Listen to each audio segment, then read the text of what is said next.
Hola, buenas noches, ¿cómo están? Buenas noches. ¿Cómo están? Bueno, Buenas noches. esperar un Buenas minuto. noches. Hola, ¿cómo estás? A ver.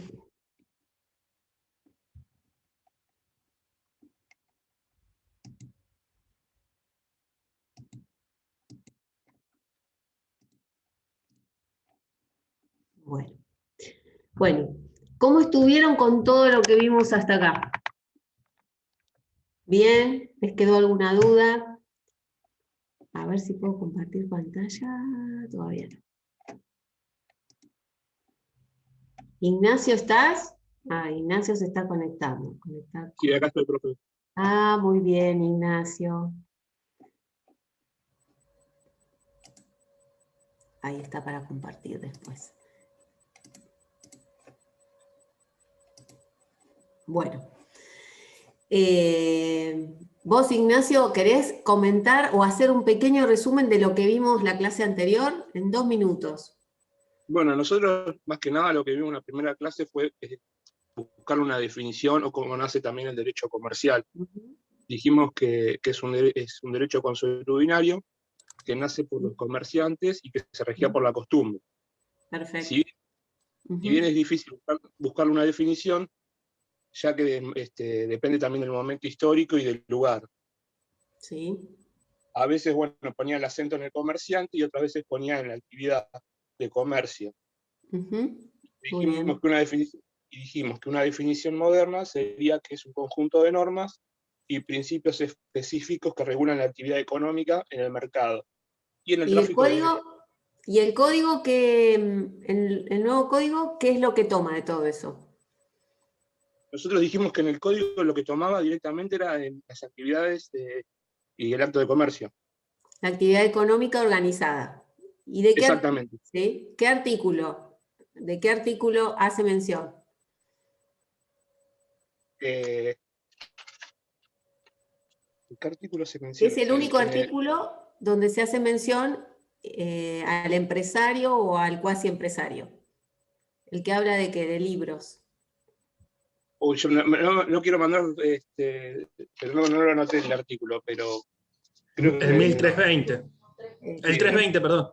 El 320. 320 es el que toma, sí, que no, en realidad no lo define, acuérdense, dijimos que no está la definición, pero es el que cuando habla de los obligados a llevar libros, dice los que tienen una actividad económica organizada, que sería el comerciante de lo que era antes la persona humana, la persona física, o cuasi empresario, como llaman algunos autores, y la empresa, ¿sí? Como una organización de capital y trabajo para desarrollar o para producir bienes y servicios. Es el único artículo, ¿sí?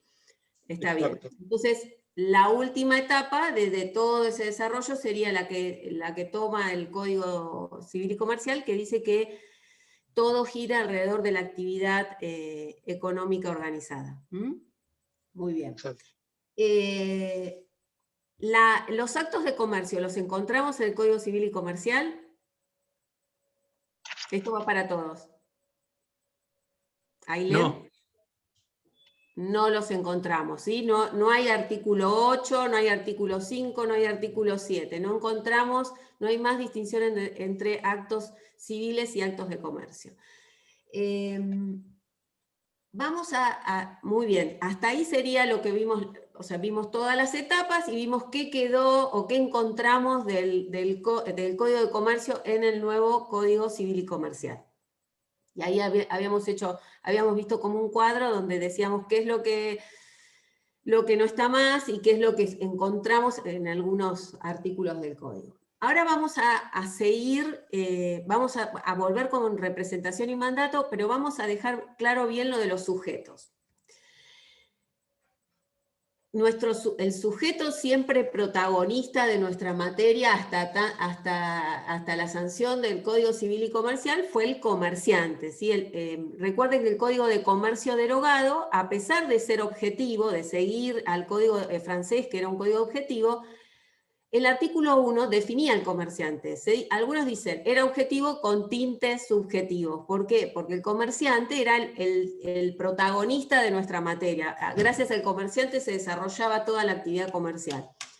Y el artículo 1 decía que toda persona, o sea, el derogado, ¿sí? Toda persona teniendo capacidad legal para contratar, que realiza actos de comercio por cuenta propia, en forma profesional y habitual, se consideraba comerciante. Y el código decía persona, pero también incluíamos a las personas jurídicas, que eran las sociedades que surgían o que surgen de la 19.550. Todas las de la 19.550 antes eran sociedades comerciales, ¿sí? Ahora, con la reforma del Código Civil y Comercial, no se hace más distinción, ¿sí? Si es una sociedad civil o una sociedad comercial. Pero entonces el comerciante individual y las personas jurídicas que adoptaban alguno de los tipos societarios de la 19.550 eran comerciantes, ¿sí? El Código de Comercio solo menciona, dijimos en el 320, cuando establece quiénes tienen la obligación de llevar libros, habla de las personas jurídicas privadas, ¿sí? Que podríamos considerar en algunos casos comerciantes, los que tienen una actividad económica organizada y las empresas, ¿sí? Para poder, esos serían los sujetos de nuestra materia. Pero después hay un montón de otros sujetos, que yo les dije que en el código anterior se llamaban auxiliares, y que ahora en el programa los tienen como intermediarios, ¿sí? Dentro de los intermediarios están todos los que vieron o que están viendo en leyes especiales, como martilleros, corredores. Después hay otros que surgen de los contratos que estudiamos, transportista, o por ejemplo el franquiciante y el franquiciado dentro del contrato de franquicia, el agente dentro del contrato de agencia, todos esos serían intermediarios, ¿sí? Que también los estudiamos. Algunos estudiamos al sujeto directamente, cuáles son sus obligaciones, sus cargas, sus derechos, y otros los estudiamos indirectamente cuando estudiamos el contrato. Por ejemplo, en el caso del transportista, cuando estudiamos el contrato de transporte, ¿sí? Entonces, tienen comerciantes, persona humana, persona jurídica, y un montón de sujetos que llamamos intermediarios, que son también comerciantes. Con respecto a la capacidad para poder ser comerciante o para desarrollar actividades comerciales, el código, nosotros ahora vemos o se aplica todo lo que es la capacidad en general regulada en el Código Civil y Comercial. Antes, la capacidad para ejercer, el código decía en el artículo 1, que para poder ser comerciante yo tenía que tener capacidad legal para contratar. Y se decía que esa capacidad para ejercer el comercio era distinta a la capacidad civil. Recuerden que el Código de Comercio es anterior al Código Civil, y regulaba la capacidad para ser comerciante. Fíjense que el código era de avanzada porque permitía, antes de la reforma, después cuando se sancionó el Código Civil, antes de la reforma del Código Civil que bajó de 21 a 18 la edad, la mayoría de edad, el Código de Comercio ya antes de esa reforma permitía a aquellos menores con 18 años a ejercer actividades comerciales, con autorización del padre, expresa o tácita, ¿sí? Ahora, como les dije, eso no lo encontramos más, no hay una capacidad especial, se rige por el Código Civil y Comercial, y en relación a la capacidad, lo que vemos en derecho civil, capacidad de derecho, capacidad de hecho, no como un atributo ahora, sino como un derecho humano, ¿sí? La capacidad es la regla, y la restricción o la limitación a esa capacidad solamente puede venir por ley o por sentencia judicial, ¿sí? Después hay toda una tendencia a la constitucionalización del derecho privado, como habrán visto, porque el Código reconoce los tratados de derechos humanos, y eso se ve reflejado, ¿sí? Con la protección, por ejemplo, a los vulnerables, o sea, a los más débiles, ¿sí? Ancianos, niños, ¿sí? Pero capacidad, nos regimos por la capacidad ahora común que encontramos en el Código Civil y Comercial. Con respecto a las personas jurídicas, vuelvo a repetirles, ya no hay más distinción entre personas o sociedades civiles y comerciales. La ley se llama Ley General de Sociedades, y si se incorpora dentro de alguna de las modificaciones importantes es la sociedad anónima. Solamente les voy a decir eso porque no vamos a estudiar sociedades, la sociedad anónima única, ¿sí? O unipersonal, ¿sí? Y también dentro de las sociedades que se llaman informales están todas aquellas que si bien son sociedades, le falta algún requisito exigido por la ley. Ahora vamos a pasar otra vez a ver, para terminar, representación, mandato, la distinción entre representación, mandato y consignación, ¿sí? Que son temas que vemos o que están presentes no solamente en el ejercicio de los comerciantes en su actividad o comerciante individual en general, sino para actividades especiales, ¿sí? Entonces vamos a recordar un poquito ahora, yo les voy a poner acá lo que vimos.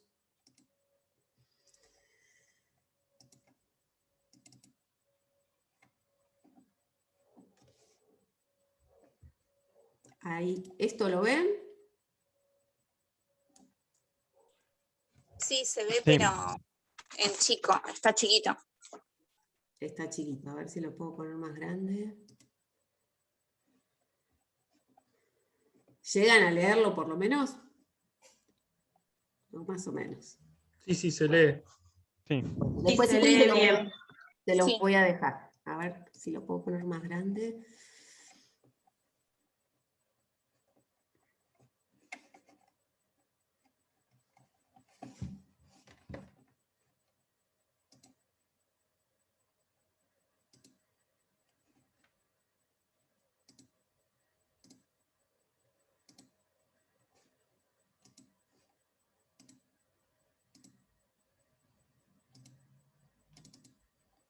Ahí está, ahí se ve, ¿no? Sí, ahora sí. Sí, se ve. Nosotros yo les había mencionado que había una clasificación que había caído en desuso, que era la de Fontana Rosa, que él decía que había auxiliares subordinados y los autónomos. Dentro de los autónomos, nosotros vamos a ubicar a todos los que aparecen ahí en el programa como intermediarios. Y dentro de los subordinados, los que serían empleados, dependientes del comerciante. Y también a los administradores, ¿sí? La representación, dijimos que surgía en el derecho comercial y en el derecho en general, puede ser por una necesidad, por una cuestión física, ¿sí? Que no se puede ejercer personalmente determinada actividad comercial, por una cuestión jurídica, en el caso de las personas jurídicas, por comodidad, por lo que sea, la representación estaba presente. En el Código Civil y Comercial toma ahora, dijimos, esa teoría que se llama Teoría General de la Representación, en la parte general van a encontrar, ¿sí? En el artículo 358 al 381, regulado en forma general la representación, no solo para cuestiones civiles, ¿sí? Sino también para cuestiones comerciales, en general para todo, o sea, no solamente cuestiones comerciales que nosotros estamos viendo acá. Yo les había dicho que la representación es una situación jurídica, ¿sí? En el cual hay un sujeto que está autorizado a expresar una voluntad de otro, ¿sí? Del representado sería. Fíjense, la representación surge cuando un individuo que es el representante, actuando en nombre y por cuenta del representado, así tiene que actuar. Si no actúa en nombre y por cuenta, queda él obligado personalmente. Celebra un determinado acto jurídico, siempre la representación no es para actos materiales, sino para exteriorizar una voluntad y celebrar un determinado acto jurídico. Y al actuar en nombre y por cuenta de otro, ¿sí? Los efectos activos y pasivos de ese acto van a recaer directamente sobre el representado, como si él hubiera celebrado personalmente ese acto, ¿sí? Entonces, eso es lo que sucede cuando hay representación, ¿sí? Hay un sujeto que está autorizado, ¿sí? A emitir una voluntad en nombre y por cuenta de otro. Y acá está también lo que vimos. Siempre cuando hay representación, fíjense, hay dos sujetos. Un sujeto que es titular del interés, si fuera el comerciante, el dueño de un negocio, él es el titular del interés.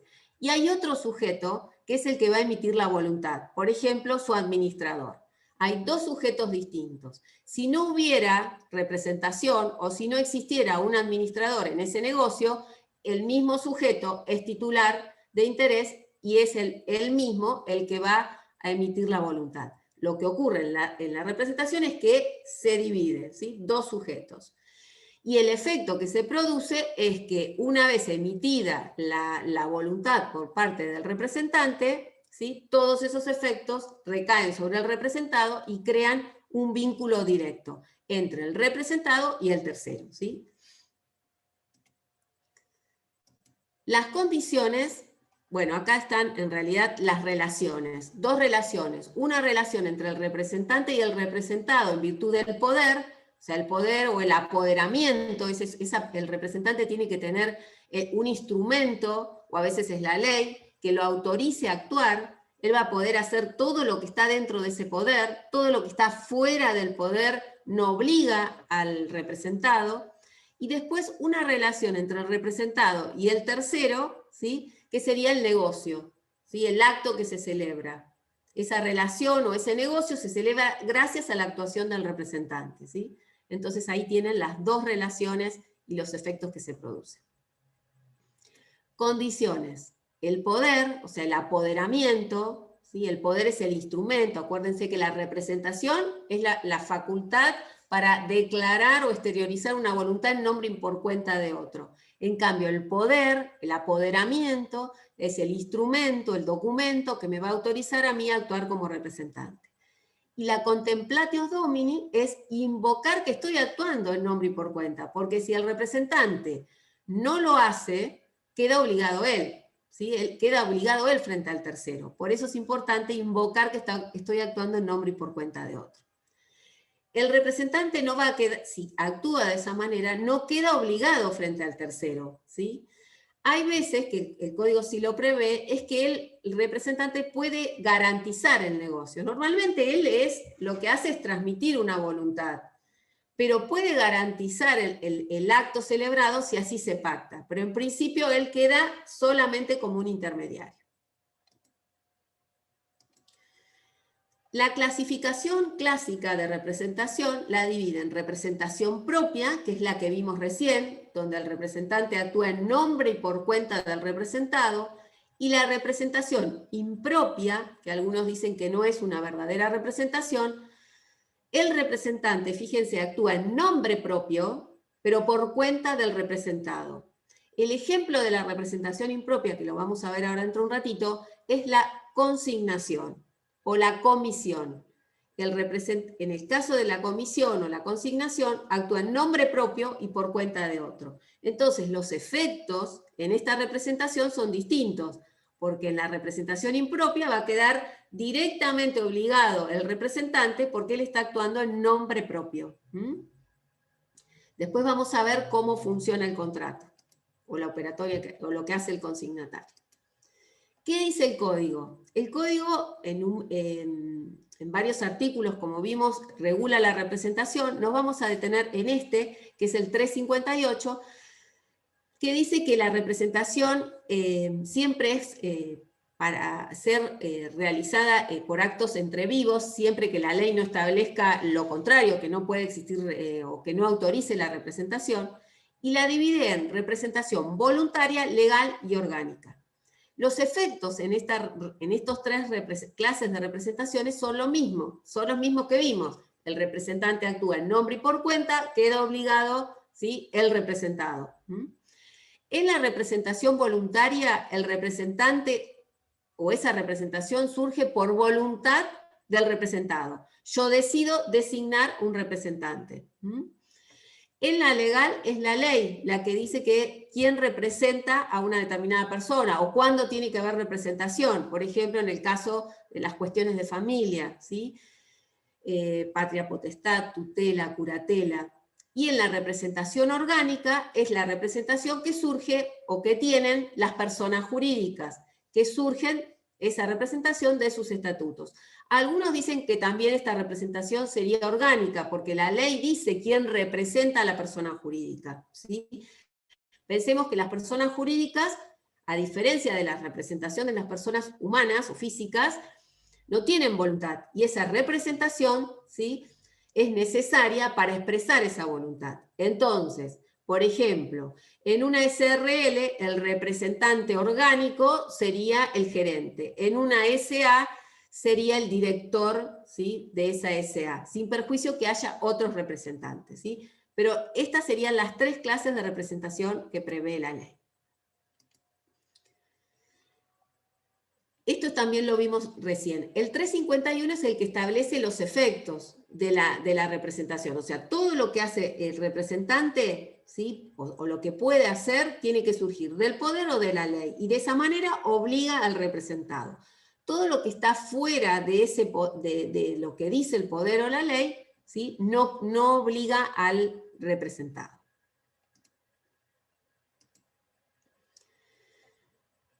Y ahora incorpora el Código Civil algo también que la doctrina hablaba o comentaba, pero que no estaba previsto, que es la representación aparente. Y eso surge del 367.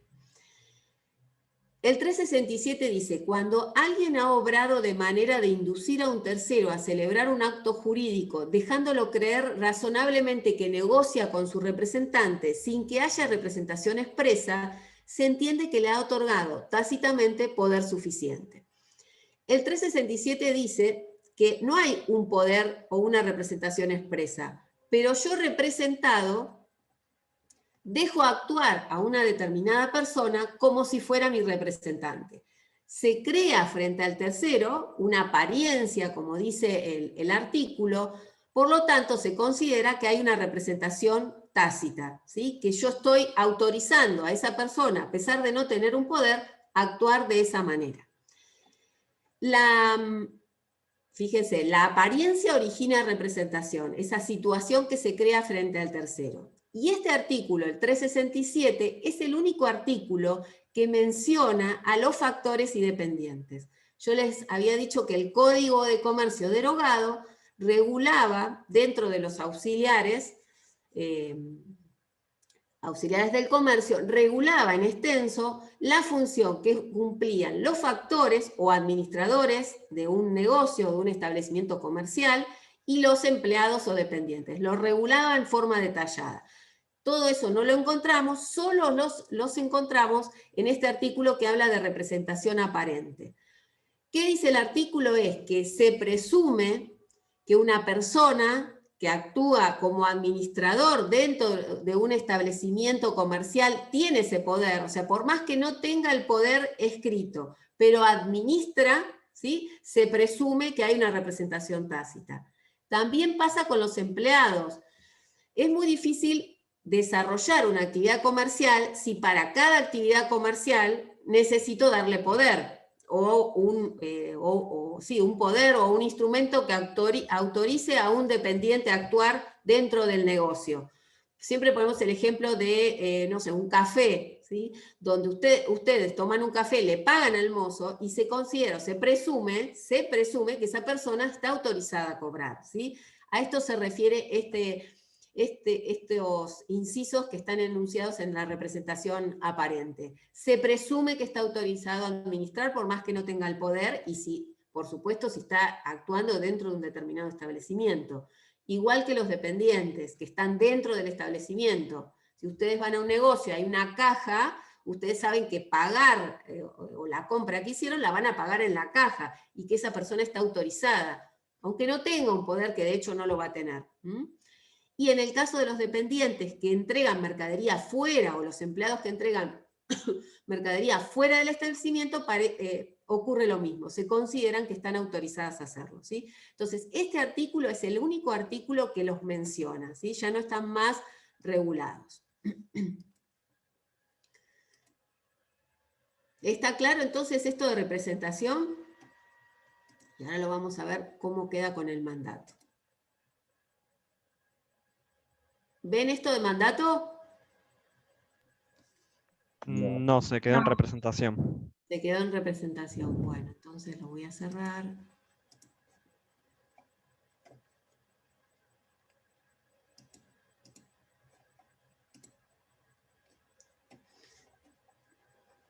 Y cerré mandato. A ver, ¿dónde está? Esperen un minutito, ¿eh?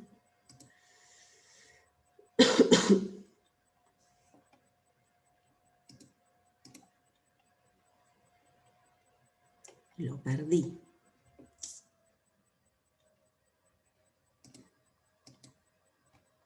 Esperen que ya voy.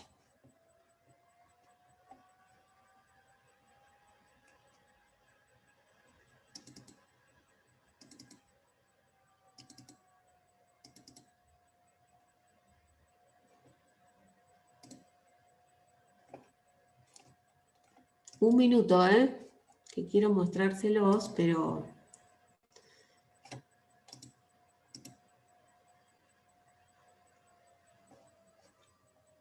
no lo estaría encontrando. Ya vengo.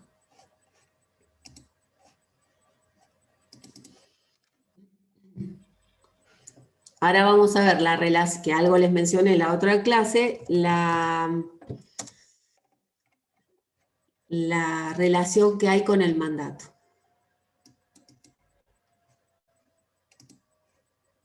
Tarda un minuto, pero ya va.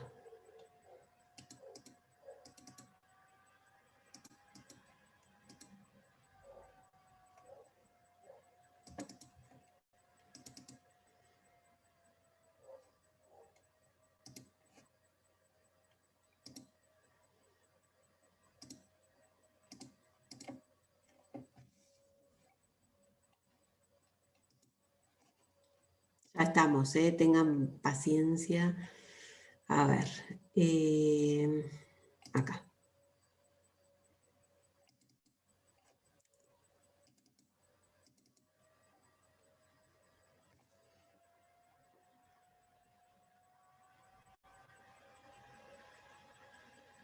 Ahora se va a cargar supuestamente el contrato de mandato.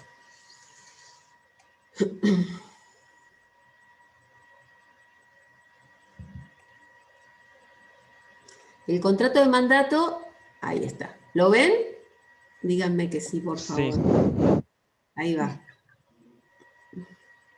No sé si se ve bien. Se ve chiquito, digamos, se ve a la izquierda el listado de las diapositivas también. A ver.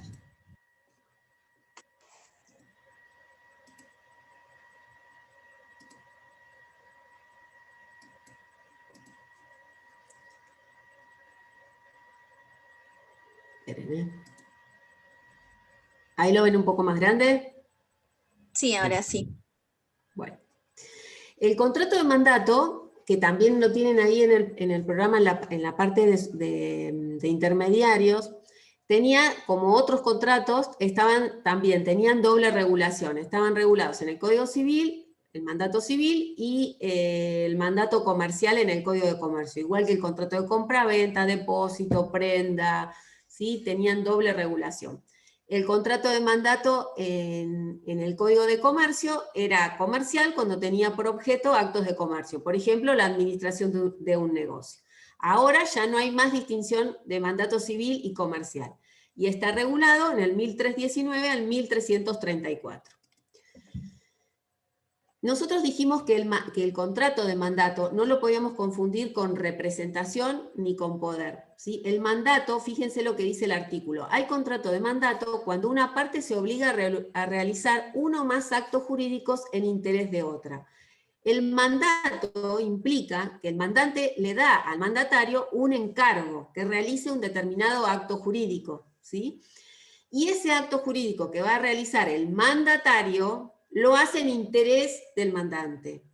Ya no importa si el mandato es con representación o sin representación. Vieron que yo les dije, no hay que confundir, porque antes el código no era claro, no distinguía claramente entre mandato y representación. Ahora sí, el mandato, acuérdense, es un encargo donde el mandatario actúa en interés de otro, no en interés de él. Lo que hace, lo hace para otro. Administra un negocio para el dueño del negocio, ¿sí? O para el comerciante. Un encargo en interés de otra persona. Si fuera en interés propio, ¿sí? No habría mandato. Ahora bien, ¿qué clases de mandato regula el código? Regula el mandato con representación y sin representación. Fíjense, el mandato o la representación no va siempre ligada al contrato de mandato. Puede existir un mandato sin representación. ¿Cuál sería, si fuera un mandato con representación, cómo actúa el mandatario? Les pregunto, Nombre y la cuenta. Eso mismo. ¿Quién fue que habló? Yo. Néstor, muy bien, Néstor. ¿Sí? Actúa en nombre y por cuenta del mandante, ¿sí? Y si actúa en nombre y por cuenta del mandante, ¿quién queda obligado frente al tercero? ¿De acuerdo a lo que vimos? El mandante. Eso mismo, el mandante queda obligado frente al tercero. Ahora, si el mandato es sin representación, ¿de qué manera actúa el mandatario? O sea, hay un mandato, porque aunque no exista representación, hay un mandato, pero la diferencia es que el mandatario actúa de distinta manera. ¿Cómo actuará? Actúa por cuenta Por cuenta propia. propia. En nombre propio frente al tercero, pero Cuenta del mandante. si hay mandato, yo actúo en nombre propio frente al tercero, pero En cuenta ajena. eso, en interés de otro. O sea, el negocio o el acto que voy a celebrar lo hago en interés de otro, porque hay mandato, pero sin representación. O sea que los efectos de uno y otro son distintos. En el mandato con representación, quien queda obligado directamente es el mandante, por la forma de actuación del mandatario, y cuando hay mandato sin representación, quien queda obligado es el mandatario. Después va a haber una cesión, porque en realidad el negocio es para otro, pero los efectos son distintos en uno y en otro. Entonces, fíjense, la representación no va siempre ligada al mandato. Esto es algo también propio del mandato comercial, que toma el Código Civil y Comercial. El Código de Comercio derogado decía que no se presume gratuito. Ahora dice, se presume oneroso. ¿Puede ser gratuito? Sí, puede ser gratuito. Pero en principio hay una presunción, que esto es propio del derecho comercial, ¿sí?, que es oneroso. Con respecto a la capacidad, el 1323 dice que puede ser conferido a una persona incapaz. Pero esto puede ser aplicado solamente cuando el mandato es con representación, ¿sí? ¿Por qué? Porque el representante actúa en nombre y por cuenta de otro. Entonces, aquí, quien tiene que tener capacidad para celebrar el acto sería el mandante. Pero no podemos aplicar este artículo cuando el mandato es sin representación, porque el que queda obligado frente al tercero es el mandatario.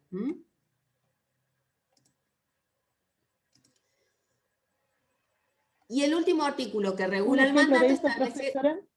¿Cómo? Un ejemplo del mandato que dijo recién, el del incapaz. Una persona que no tiene, ponete, alguien que está declarado en un juicio incapaz, ¿sí?, que no puede celebrar determinados actos jurídicos. Vos designás a esa persona incapaz como mandatario, pero ¿qué pasa? En el contrato de mandato con representación, quien tiene que tener capacidad para celebrar un determinado acto, o sea, de administración, suponete, tiene que ser el mandante, no el mandatario, ¿sí? No importa si tiene o no capacidad, el que importa que tenga la capacidad es el mandante para celebrar ese acto de administración, suponete, o de disposición. Gracias. Y el último, no, de nada. Y el 1329 establece, bueno, los supuestos de cuándo se extingue el mandato, ¿sí? Por el transcurso del plazo, cuando está sujeto a una condición, cuando se cumple la condición, por la ejecución del negocio, por la revocación, renuncia, muerte, incapacidad, etc. O sea, lo que tiene que quedar claro de todo esto del contrato de mandato es distinguirlo de la representación, que es una cosa, la representación es la situación jurídica para exteriorizar una voluntad, y el contrato de mandato implica un encargo en interés de otro. Y ese mandato puede ser con o sin representación. Ahora lo vamos a, antes de seguir con consignación. El contrato de mandato nosotros lo veíamos también, aparte de verlo el contrato en sí mismo, lo veíamos cuando estudiábamos factores y administradores. ¿Por qué? Porque el administrador de un negocio, en general, tiene un mandato con representación, o sea, internamente hay una relación laboral, una relación de subordinación, y externamente tiene un mandato, ¿sí?, con representación. Representa al dueño del negocio, hace todo lo que tenga que ver con la administración del negocio. Como el factor o administrador, fíjense el ejemplo, no actúa en nombre propio, sino en nombre del comerciante, cuando existe un mandato con representación dentro a un administrador, quien queda obligado es el dueño del negocio. O sea que el factor que actúa con un mandato con representación va a poder hacer todo lo que tenga que ver con la administración, no fuera de eso. Bueno. Y ahora vamos a ver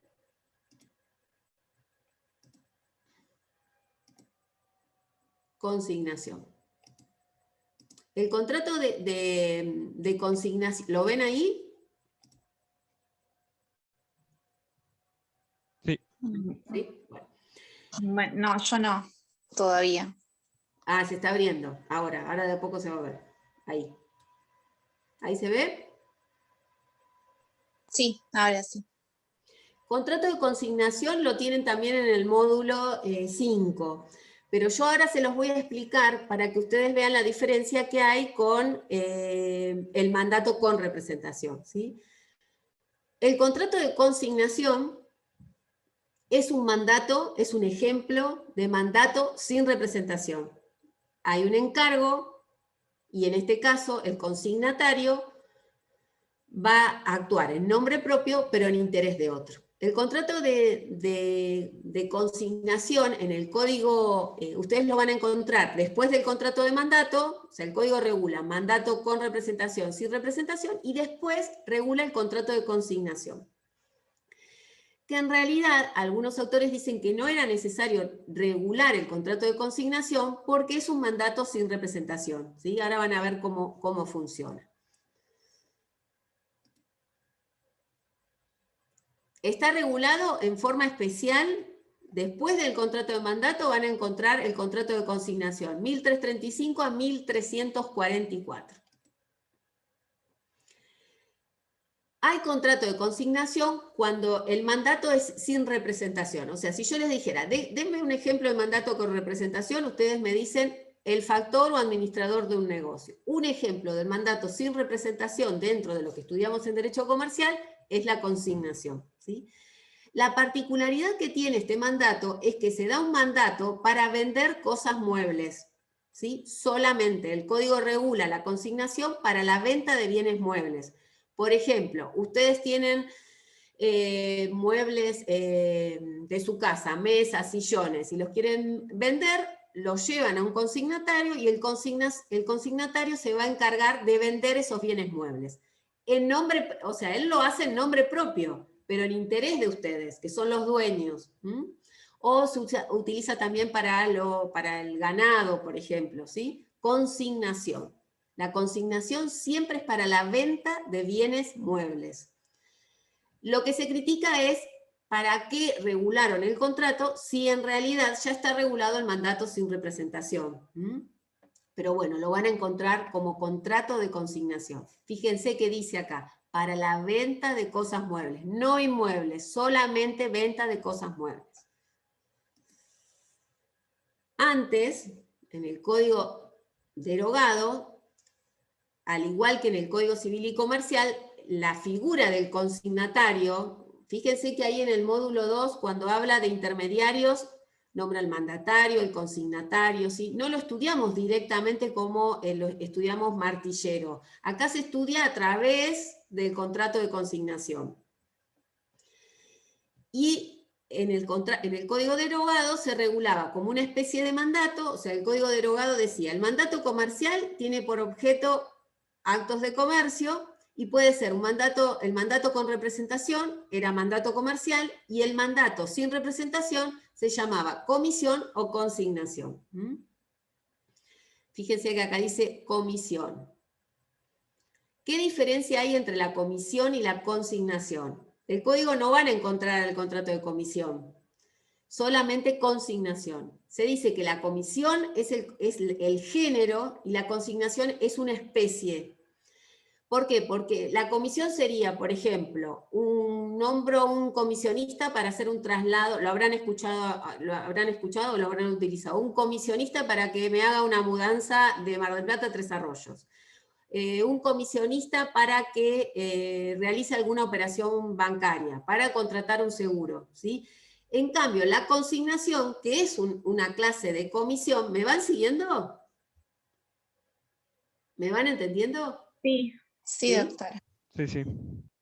La comisión es el género, y adentro del contrato de comisión encontramos la consignación, que es solamente para la venta de bienes muebles. La comisión puede existir para todo tipo de encargo, también es un mandato sin representación, pero para todo tipo de encargo. La consignación solamente para la venta de, o sea, lo que hace el consignatario es vender bienes muebles de otros. Reciben en consignación, reciben depósito y luego se encarga de venderlos. En cambio, la comisión, les repito, es para otro tipo de actos, como pueden ser realizar una operación bancaria, como les dije, para hacer un traslado, un transporte, ¿sí? Busco un comisionista para que me haga una mudanza, para que me legalice el título en Capital Federal, ¿sí? A eso se refiere la comisión. Es más amplio. Solo regula el Código Nuevo la consignación. Y algunos autores dicen que también, a pesar de regular solamente la consignación, esos artículos se aplicarían también cuando el contrato es de comisión, o sea, otros supuestos. Pero, en principio, es solamente para la venta de bienes muebles. Las partes son el consignante y el consignatario. Acá la relación es igual a mandante y mandatario. Consignante es el que hace el encargo. Tomá, te doy mis bienes muebles para que me los vendas. ¿Sí? Y el consignatario es el que los recibe. Mandante, mandatario. ¿Sí? Ahí está. Sujeto que recibe el encargo para vender las cosas muebles. Sujeto que otorga el mandato sin representación para la venta. Sin representación para la venta es el consignante. Esta figura del contrato de comisión y de consignación es un contrato muy antiguo que utilizaban los comerciantes para poder desarrollar sus actividades en otros lugares donde no estaban instalados. Entonces, ¿qué hacían? Celebraban estos contratos, ¿sí? Designaban a otro sujeto en otras zonas, ¿sí? O en otros lugares más alejados para comercializar en interés de ellos, pero estos lo hacían, como dijimos, en nombre propio. Siempre hay que distinguir en muchas de las cosas que vamos a ver. Lo van a ver en muchos temas. La forma de actuación, en nombre propio y por cuenta propia, en nombre propio y por cuenta de otro, en nombre y por cuenta de otro, ¿sí? Lo van a escuchar en muchos temas de los que vamos a ver. ¿Qué caracteres tiene este contrato, ¿sí? Que regula indirectamente al consignatario? Bueno, es un contrato, por supuesto, bilateral, oneroso, consensual. Es oneroso porque el consignatario no lo hace gratis esto. Vamos a ver que él cobra una comisión por esta gestión. No formal, nominado, típico. Después igual lo van a volver a ver en el módulo 5. Condiciones para que exista la consignación, o también si lo aplicáramos a la comisión. Se trata de que haya un mandato, hay un encargo, ¿sí? Que ese mandato sea sin representación, el consignatario o el comisionista no actúan en nombre de otro, sino que en nombre propio, ¿sí? Mandato sin representación, hay encargo pero sin representación, y que ese encargo sea para la venta de bienes muebles. Lo regulado, otra vez les repito, en el código. Fíjense esto importante, cuando el mandato es sin representación, quien queda obligado, vimos en la primera parte, queda obligado directamente, en este caso, el consignatario, ¿sí? Es el que queda obligado frente al tercero. No se crea un vínculo directo entre el tercero y el consignante. ¿Por qué? Porque el del medio está actuando en nombre propio. Lo hace en mi interés, pero está actuando en nombre propio. Y por más que el tercero sepa que él está actuando en interés de otro, no se crea relación directa. Quien queda obligado es el consignatario. Porque es otra vez repetimos, ¿no? Es un mandato sin representación. Van a ver ustedes cuando vean otros intermediarios que todas las leyes especiales fijan, a veces establecen mínimos y máximos o no, o de acuerdo a lo pactado, que su actividad se paga, o sea, tienen una comisión. La particularidad que tiene la consignación es que regula dos supuestos distintos de comisión. Uno se llama comisión ordinaria, que sería ordinaria es la común. Bueno, te vendí los bienes muebles, fijamos una comisión. ¿Sí? Puede ser un porcentaje, puede ser una suma fija, puede ser que no se haya pactado, entonces se establece lo que sea de costumbre en el lugar, lo puede fijar el juez. ¿Sí? Ordinaria, por la gestión cobra un porcentaje. La comisión de garantía, a diferencia de esa ordinaria, Fíjense que le puse más plata. ¿Por qué? Porque además de la ordinaria cobra un plus, cobra un poco más. ¿Pero por qué cobra un poco más? Porque el consignatario lo que va a hacer es garantizar el negocio. Cuando él cobra una comisión común o una comisión ordinaria, él no responde por la insolvencia del tercero. Suponiendo que el consignatario recibió esos sillones viejos que teníamos en nuestra casa para la venta, lo vende en cuotas. Y el tercero no cumple. En el contrato de consignación, si él cobra una comisión común, no responde por la solvencia de ese tercero. ¿Me entienden? No cobra, o sea, él lo vendió, no lo pagaron, ya está, no asumo responsabilidad, yo no garantizo la solvencia del tercero. Ahora, si cobro una comisión en garantía que cobré un poco más, porque voy a garantizar el negocio, o sea que si el tercero yo le vendí en 12 cuotas sin interés los sillones de mi casa y no me los pagan, ¿sí? Yo ahí sí asumo el compromiso, porque cobré un plus. Esa garantía que la van a encontrar como pacto de indemnidad o acuerdo de indemnidad, es una garantía especial porque es autónoma, o sea, él lo que hace es, no cumple el tercero, pago yo. Te tengo que mantener indemne a vos, que sos el consignante, ¿sí? No importa, después voy contra el tercero, pero en principio a vos te pago yo, ¿se entiende? Esa es la diferencia entre que cobre una comisión ordinaria y una comisión en garantía. Por eso se llama comisión en garantía, porque el consignatario asume el compromiso que si no cumple el tercero, él paga. Es un compromiso autónomo. ¿Se entiende? Sí, profesora, y en cuanto a los riesgos, eso, ¿no? A los Solo la riesgos de qué. solvencia me menciona, la insolvencia del tercero. Nada más. Claro, el incumplimiento. El tercero no cumple, ¿sí? El tercero no cumple, yo cumplo, siempre que haya cobrado esa comisión en garantía, ¿sí?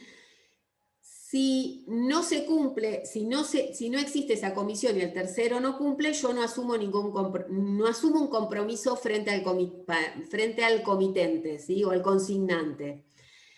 Lo que sí ocurre en el contrato de consignación es que ustedes dirán, entonces, ¿cómo hacemos acá para que se cree el vínculo? En principio ese vínculo no se crea, pero para que exista alguna relación, lo que va a haber es una cesión. O sea, el consignatario lo que va a tener que ceder todos los derechos, derechos, acciones, al consignante para que pueda actuar contra el tercero, ¿sí? O sea, la comisión o consignación prevé que si hay una cesión por parte del consignatario, ahí el consignatario se desvincula, ¿sí? Frente al tercero. ¿Se entiende? El consignante cede sus derechos al consignatario. Sí, al revés, perdón. El consignante cede sus derechos y ahí sí queda vinculado al tercero. ¿Sí? Bueno. O sea, la cesión lo que hace es que ese contrato celebrado pase a quien era el interesado o el que hizo el encargo. ¿Sí? Bien. En principio hay una cesión de derechos. ¿Y qué sucede en el caso de algún defecto del mueble, del bien mueble? En ¿Quién realidad, responde? en realidad ahí va a haber una cesión, entonces el tercero va a tener, en esa cesión va a tener que ir contra el consignante. ¿Sí? Está bien, está bien. ¿Sí? Sí, ahora sí. Va Gracias. a reclamar al consignatario, pero él va a terminar cediendo los derechos al consignante. Bueno, Profesora, ¿sí? ¿esto aplica entonces para la consignación y la comisión, para los dos casos? Van a encontrar en el código, ya les digo, habla de mandato con representación y sin representación. Ahí ubicaríamos a todos los casos de comisión y consignación, porque es un mandato sin representación. Sí. Pero el único que está regulado en los artículos estos es el contrato de consignación. Hay algunos que interpretan que también se aplicaría al contrato de comisión en general. Pero si yo te pregunto, ¿para qué se aplica el contrato de consignación? Si vos me tenés que decirlo del código, es solamente para la venta de bienes muebles. ¿Sí? Bien, sí. Bueno. todos los otros sujetos que están en el inciso C, que en realidad no los vemos ahora, porque después los vemos cuando estudiemos todos los demás contratos, o sea, franquicia, agencia. Este sí se los quise explicar ahora para que vean la diferencia con el mandato con representación, ¿sí? Bueno, ahora vamos a salir de todo esto y vamos a ir a un tema totalmente distinto que está en el módulo 5, que es el contrato de leasing, ¿sí? Salimos del comerciante, del empresario, del mandato, de los auxiliares y todo eso, y vamos a ver un contrato en particular, ¿sí?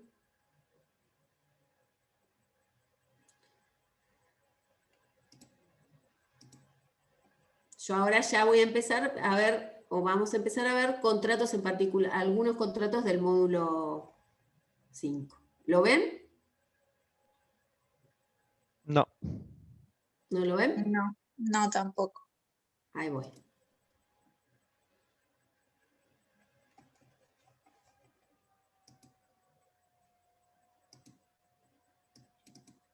¿Ahora sí?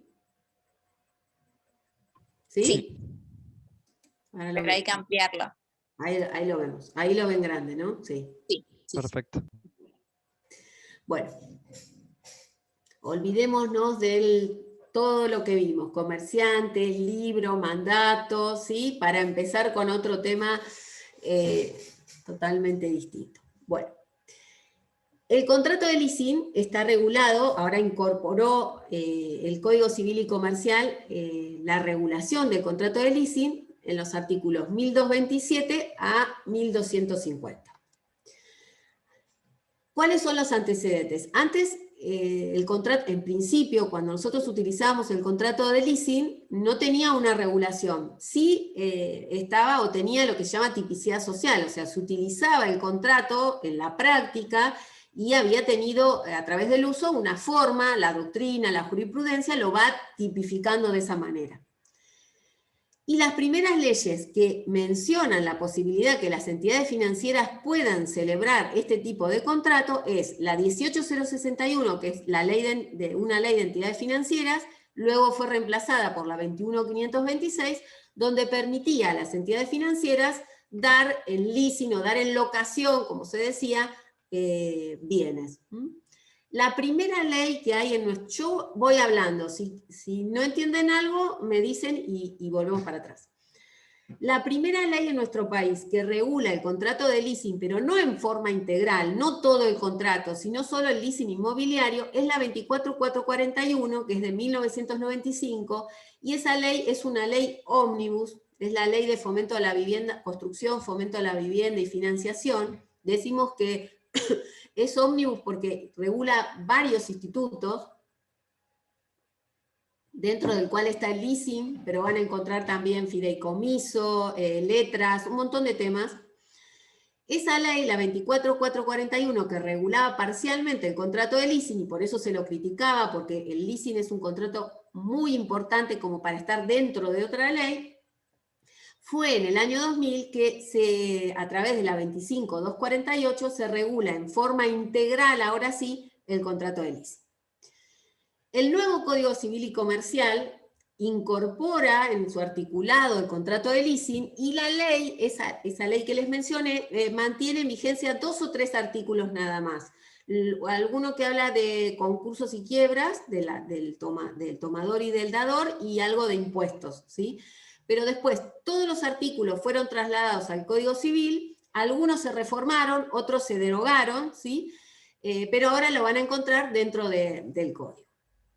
A ver si puedo ponerme de este lado. En el contrato de leasing está el dador y el tomador, por el cual el dador transfiere al tomador la tenencia de un bien que tiene que ser individualizado, determinado, y a cambio de ese uso y goce que va a tener el tomador, no le transfiere la propiedad, solo la tenencia para que el tomador use y goce de ese bien. A cambio de ese uso y goce, el tomador va a pagar un canon, va a pagar un precio. No se llama alquiler, se llama canon. Y con la posibilidad, y esto también lo tipifica el contrato, de optar, si le conviene, por la compra. O sea, él adquiere la tenencia, usa y utiliza ese bien, de acuerdo a la finalidad que tenga, y en determinado momento puede, si le interesa, si le conviene, ejercer una opción de compra. Fundamentalmente lo que persigue el contrato de leasing es financiación, dar crédito. Si bien antes estaba destinado solamente para la pequeña y mediana empresa, podemos también considerar ahora considerarlo un contrato que puede ser dirigido a un consumidor, no sé, para adquirir una vivienda o para adquirir un auto, ¿sí? Entonces, la finalidad es financiación. A veces las empresas utilizan este contrato no con la finalidad de en algún momento ejercer la opción de compra, sino mantener, por ejemplo, actualizadas sus computadoras o sus programas o su maquinaria, ¿sí? Entonces, no siempre la finalidad del leasing o termina con la opción de compra. Es un contrato, fíjense, típico, ¿sí? Nominado, es consensual, se perfecciona por el acuerdo de partes, es bilateral, es oneroso, se paga un precio, es formal, formal no solemne, es conmutativo, de tracto sucesivo, son contratos que duran en el tiempo, de financiación, se otorga crédito, o sea, decimos de financiación porque quien adquiere, el tomador lo que hace, en definitiva, con el contrato es que le financien, ¿sí? un determinado bien. A veces no tiene el dinero, como les dije, o otras veces es lo que persigue el contrato es, o la empresa o el comerciante es mantener actualizados los bienes que utiliza a diario. En algunos casos puede ser de adhesión, de consumo, si una de las partes es consumidor, intuito personal también, no siempre. Profesora, ¿sí? ¿Puede ser para los bienes muebles e inmuebles? Ahí vamos a lo de los bienes. Ahora llegamos, ya bien. llegamos. Las partes son el dador y el tomador. Van a ver ustedes que en algunos contratos de leasing existe, por ejemplo, el proveedor del bien, que no es ni el dador, no es el dador, ¿sí? O sea, el dador adquiere de un tercero el bien. En ese caso, el proveedor del bien, que va a ser objeto del contrato de leasing, no es parte en el contrato de leasing propiamente dicho. Lo que ocurre en esos contratos, o ese contrato sería lo que se llama un contrato conexo. Vieron que los contratos conexos necesitan de varios contratos para cumplir una finalidad. En ese caso, cuando hay un proveedor, ese proveedor que celebra un contrato con el dador para proveerle el bien, ¿sí? Es un contrato conexo a este contrato de leasing. El objeto, acá está lo que preguntabas. Pueden ser cosas muebles, inmuebles, ¿sí? Puede ser un departamento, un campo, o sea, inmuebles todos. Lo que incorpora ahora el código es que también pueden tener por objeto el leasing marcas, patentes, modelos industriales, software, ¿sí? No pueden ser bienes, fíjense lo que dice acá, bienes inmateriales, tienen que ser, o sea, lo que incorpora también es bienes inmateriales como pueden ser derechos, ¿sí? Lo que no pueden ser bienes consumibles, tienen que ser bienes que no sean consumibles. Esos bienes que van a ser objeto del contrato de leasing van a pertenecer, como dice el artículo, van a ser propiedad del dador, que los va a dar en leasing, o también, como dice ahí, o sobre los que el dador tenga la facultad de dar el leasing. ¿A qué se refiere? Hay veces que se celebra un contrato de leasing y el tomador del contrato de leasing puede celebrar a su vez lo que se denomina subleasing, ¿sí? Entonces ahí los bienes él los tiene a disposición para poder celebrar un contrato de leasing, ¿sí? ¿Voy muy rápido? No, está bien, profesora. Bien, bueno. El canon. El canon es lo que se paga, ¿sí? Por ese uso y goce. Y se determina convencionalmente. O sea, el código no dice ni cómo se va a determinar, ¿sí? Ni en qué momento. Puede ser, fíjense, puede ser un valor fijo, como dice acá, puede ser decreciente, puede ser variable, puede ser escalonado, o sea, depende de lo que establezcan las partes, ¿sí? Y el canon también tipifica el contrato de leasing. Sí o sí tiene que haber un canon. Debe pagarse un precio, ¿sí? O sea, el canon es el precio que se paga por el uso y el goce de ese bien. Y dentro de ese canon, que van a tener, tiene distintos rubros, como dice acá, se paga el valor del uso, la amortización, el recupero, ¿sí?, del valor del bien, el costo financiero, lo que sale, ¿sí?, tener la posibilidad de usar y gozar de ese bien, los riesgos inherentes al estado de conservación, gastos administrativos, servicios, todo eso es lo que incluye el canon. Opción de compra. Con respecto a la opción, que también, así como el canon es tipificante, la opción de compra también tipifica el contrato. Y es un derecho, ¿sí? O sea, el tomador puede o no ejercerlo, no está obligado, pero tiene que estar. Si no hay opción de compra, no hay contrato de leasing. Y en el caso de ejercer esa opción, de querer adquirir el bien, tiene que comunicarlo de una manera fehaciente, no sé, por ejemplo, carta documento. Ese precio de la opción o ese valor que se fija en el contrato, a veces, como dice acá, está determinado, no sé, $5.000. Otras veces, 5.000 pesos. Otras veces se fija el procedimiento de cómo se va a determinar ese precio. Por ejemplo, de acuerdo al valor del mercado, o se fija que un tercero determine cuál es el valor de la opción, ¿sí? O sea, no necesariamente tiene que estar individualizado o determinado desde el inicio, puede ser determinable a través de alguna otra forma. Tipos de leasing. A veces estos tipos de leasing los van a encontrar como subtipos o como modalidades también. A veces se dice que el contrato de leasing es uno, y cuando hablamos de subtipos, los subtipos son estarían dentro del contrato de leasing, pero con ciertas condiciones.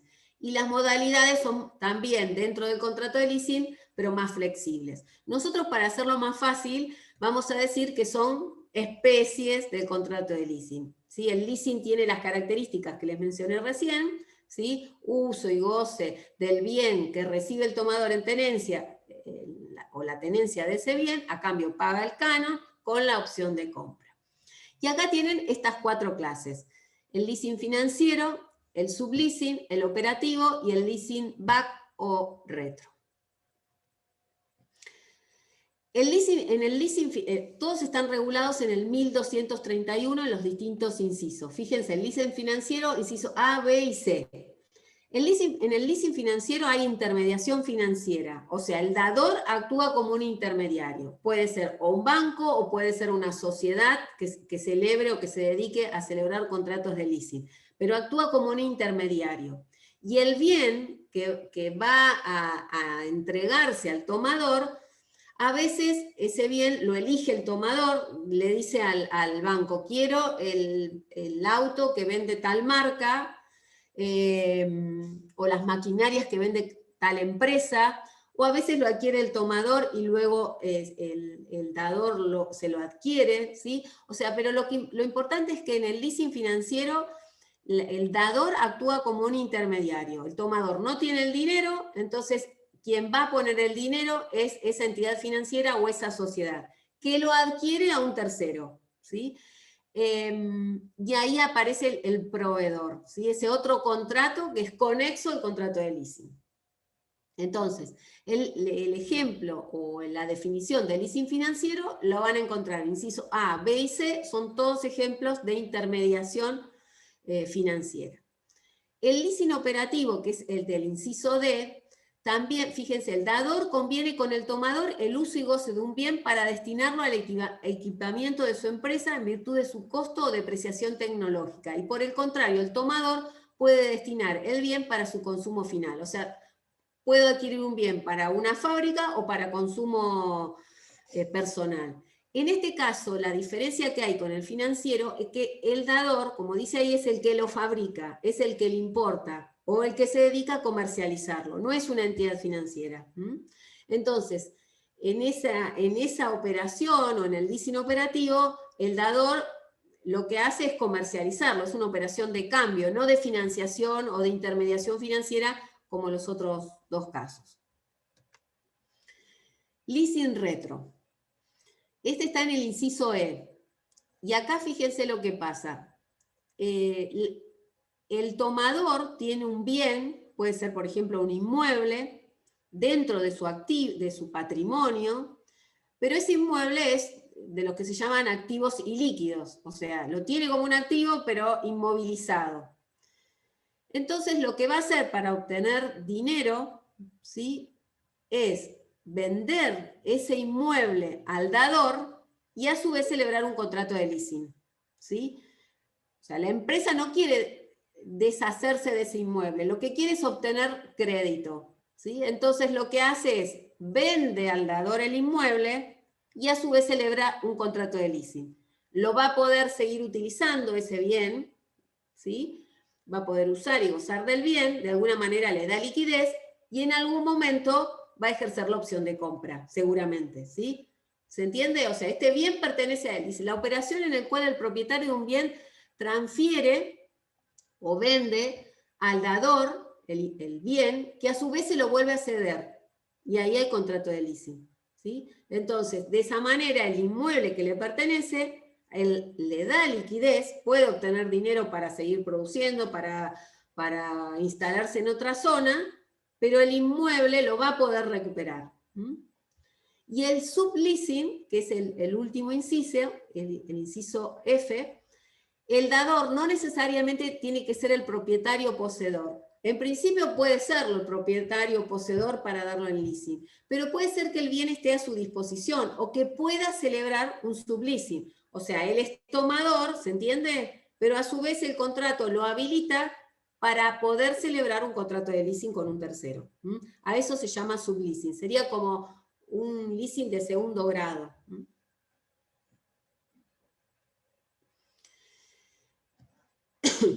Este artículo, el 1232, fija la responsabilidad del dador en las distintas modalidades, ¿sí? ¿Qué pasa con las garantías? Por ejemplo, las garantías de saneamiento, con la entrega del bien. Depende del contrato de leasing, de la especie, va a ser la responsabilidad. Fíjense, si el dador es comprador, cumple el contrato adquiriendo los bienes indicados por el tomador y puede liberarse convencionalmente de las responsabilidades de entrega y de la obligación de saneamiento, ¿sí?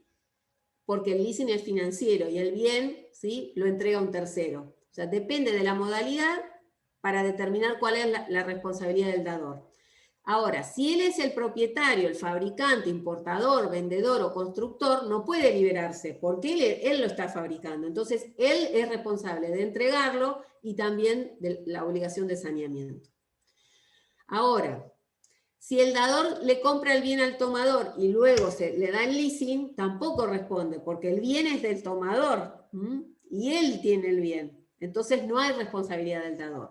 Y en el caso del subleasing, que acá no lo vemos, va a depender del contrato de leasing que sea.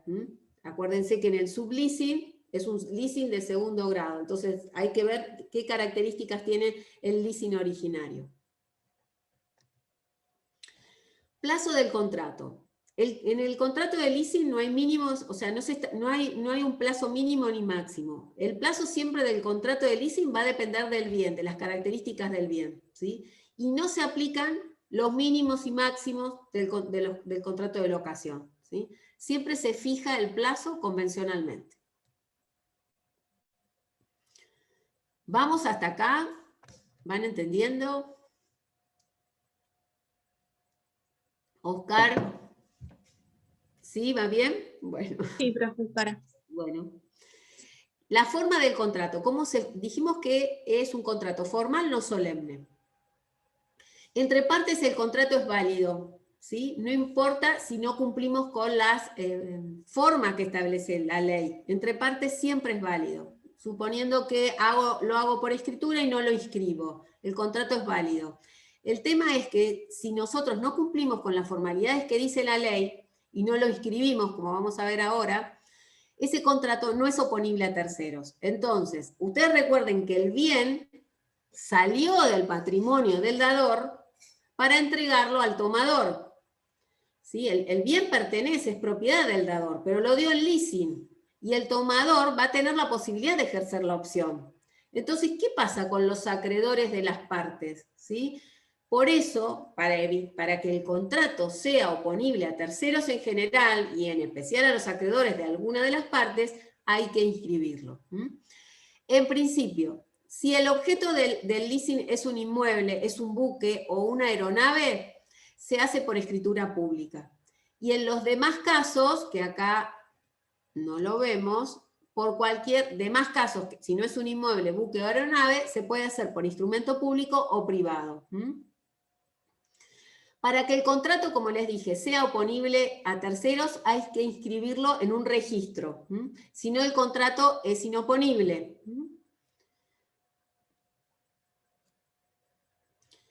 ¿Cuándo lo inscribo? El artículo 1234 establece dos momentos. Yo puedo inscribirlo a partir de que celebro el contrato, ¿sí? A partir de la celebración del contrato, se haya entregado o no el bien. Yo celebro el contrato, lo inscribo, pero no entregué el bien.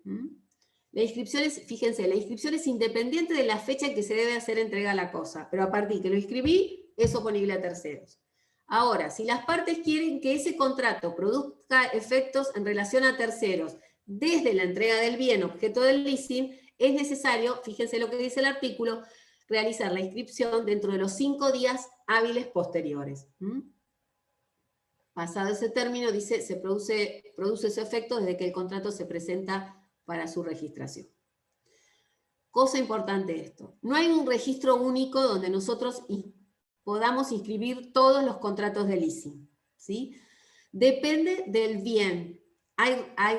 Si es, por ejemplo, un inmueble, ese contrato se inscribe en el registro de la propiedad inmueble. Si es un automotor, en el registro automotor. Si es un buque, en el registro respectivo, y así. Si son bienes muebles no registrables, suponiendo que fuera máquinas para producir alimentos, ¿sí? Que no tienen registro, se deben inscribir en el registro de créditos prendarios. Entonces, si la pregunta fuera, ¿dónde inscribo el registro de leasing? Depende de la naturaleza del bien. Si es un inmueble, si es un auto, si es un buque, si es una aeronave, si un avión. Ahora, si es un bien mueble no registrable, que no hay registro, ese contrato de leasing también se inscribe, pero en un registro que se llama registro de créditos prendarios. Cuando lo inscribo, ese contrato tiene una validez de 20 años en el caso de los inmuebles y en los demás casos 10 años. O sea, la duración de vigencia o ese contrato es oponible a terceros durante 20 años para los inmuebles y en los demás casos 10 años. ¿Se puede renovar la inscripción? Sí, antes de que se venza.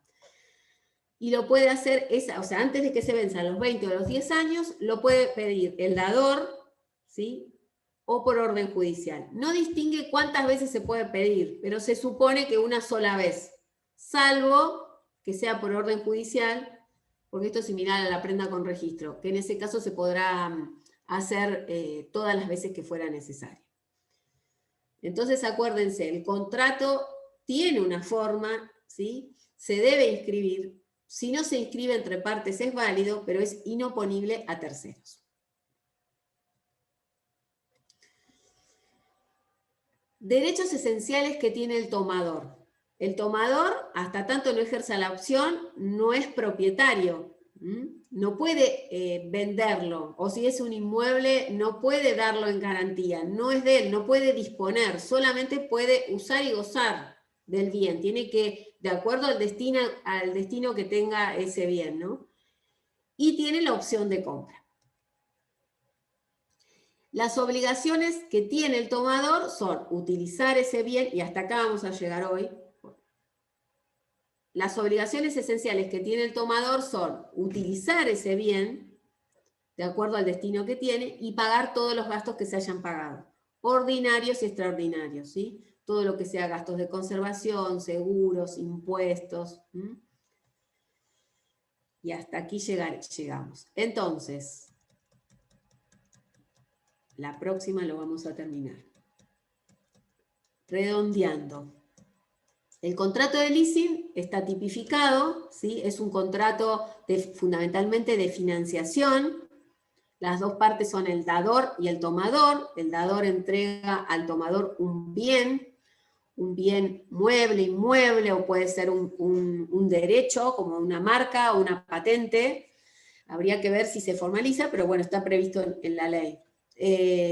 Por ese uso y goce va a pagar un canon, más la posibilidad de ejercer la opción de compra. Es una opción, no una obligación. Tanto el canon como la opción tipifican el contrato de leasing. Las modalidades del contrato de leasing son el financiero, el operativo, el retroleasing y el subleasing. El leasing financiero, la entidad que actúa como dadora, actúa como intermediaria, ¿sí? Adquiere un bien designado, elegido por el tomador, o con características o condiciones que pone el tomador. Él lo adquiere, ese contrato donde hay un proveedor es un contrato conexo con este contrato de leasing, y así funciona igual que el otro. Y en el caso del operativo, el dador es el que lo fabrica, es el que lo vende, por eso, o el importador. Por eso decimos que es un contrato más bien de cambio, y puede estar destinado también a un consumidor. El retroleasing, el tomador, fíjense, vende el bien al dador, que se lo da a su vez en leasing, con la posibilidad entonces de optar también, como en todo contrato de leasing, o de volver a adquirirlo a través de la opción de compra. Y el subleasing es como un leasing de segundo grado, por decirlo de alguna manera, en el cual ya hay un contrato de leasing, y el tomador, como puede usar y gozar del bien, en ese contrato se puede establecer que él puede disponer, no venderlo, sino que darlo en leasing a un tercero. Y después, con respecto a al plazo y al canon, ¿sí? Todo se fija convencionalmente, dependiendo del bien, ¿sí? De la naturaleza del bien, de las características del bien. Y es un contrato formal, recuerden, instrumento, en el caso de inmuebles, escritura, en los demás casos puede ser instrumento público o privado, ¿sí? Inmuebles, buques y aeronaves, instrumento escritura. Y el plazo de inscripción, 20 y 10 años. La inscripción del contrato de leasing se hace en el registro del bien respectivo. Si es un inmueble, como les dije, buque, aeronave. Si es un bien mueble no registrable, en el registro de créditos prendarios. Y los plazos son 20 y 10 años. ¿Está bien? La próxima clase vamos a terminar con este contrato y vamos a empezar o con fideicomiso o con transferencia. Pero queda la mitad más o menos para verlo. La próxima clase vamos a ver si salgo de acá. Consulta, ¿podrás subir los Power al grupo de Facebook? Este ya está subido en el campus, el de leasing. Los únicos que no están subidos son el de representación y mandato, que esos son nuevos. Y el de consignación también está. Una pregunta, ¿ustedes pudieron abrir todos los archivos que había en el campus? ¿O hay algunos que no los pudieron abrir? Yo recién tuve acceso al campus el finde, pero las primeras bolillas sí pude acceder, la 1 y la 2. Después no intenté. Está bien. De esto lo único que no está subido, que lo voy a subir mañana, es mandato y representación. Lo demás, consignación lo encuentran en el módulo 5 y este también está. ¿Sí? Y otra consulta, profe. Sí, ¿quién habla? Cecilia Lamique le habla, disculpe, no me anda la cámara. Quería saber si la clase la sube al canal de la cátedra o del la canal suben los chicos del centro. Ah, bueno, gracias. Sí, ahí la vas a encontrar. Gracias. La próxima clase, Cecilia, ¿vos estás? Cecilia Sepúlveda. Sí. Sí, Cecilia, bueno. Perdón, pensé que me hablaban.